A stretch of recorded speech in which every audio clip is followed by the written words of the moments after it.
Oh, didn't see you there. Hi, I'm D. And do you want to be an awesome activity director like I was back in the day? Well, I'm going to share some guidelines and some helpful tips that could really make you being an effective activity director this summer while working at camp. All right. First one, make sure you have your equipment. All right. Whether you're soccer, you're basketball, you're baseball, you got to make sure you have your equipment ready to go.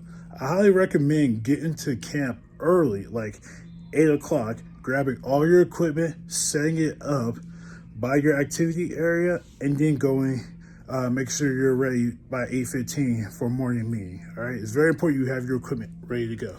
All right. The second thing, know the age of your kids that day. All right. It's very important that you print out your schedule and you know ahead, like, oh, I might have the bumblebees, 5-year-old kindergarten boys, but then I might have to do the koalas, which are usually like 10, 11-year-old girls. And so the activities that you do with those groups could be very different.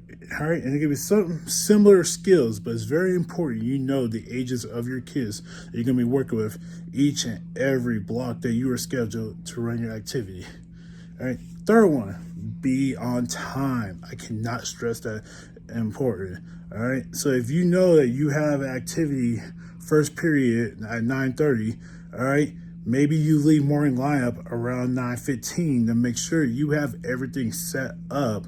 All right, so that when that group shows up and arrives, they're not waiting for you. All right, you could get them playing. You could go over the instructions of what drills you're gonna be playing, what games you're gonna be playing.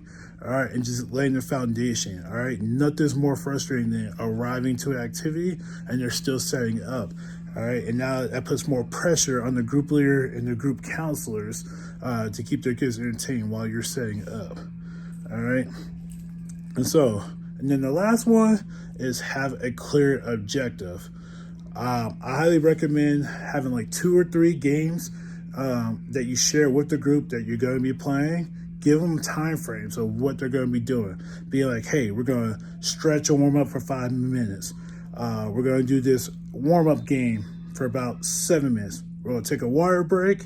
We'll play another game, and then we'll cool down and do like a quick cheer. All right. And there's a lot to cover in about 25 to 30 minutes. But if you let the kids and the group leaders and group counselors know what is going on, it'll make that activity smooth by.